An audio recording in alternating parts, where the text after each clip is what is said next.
Hi there, in this video, I will give you a quick guide on how you can convert Zoho Mail to MBOX. So please listen carefully to each step that I will be explaining.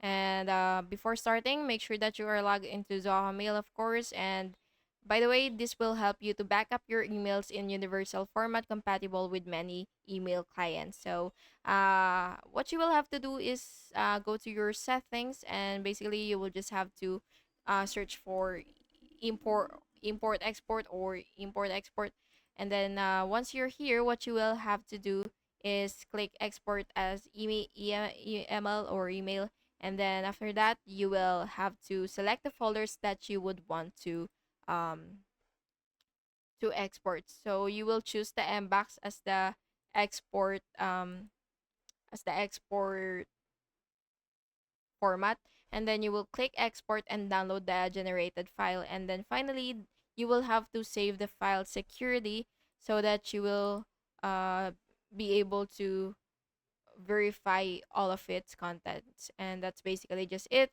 Thank you so much for watching this video, and I really hope it was helpful for you. And if it was, please make sure to like and subscribe for more videos like this. Thank you so much.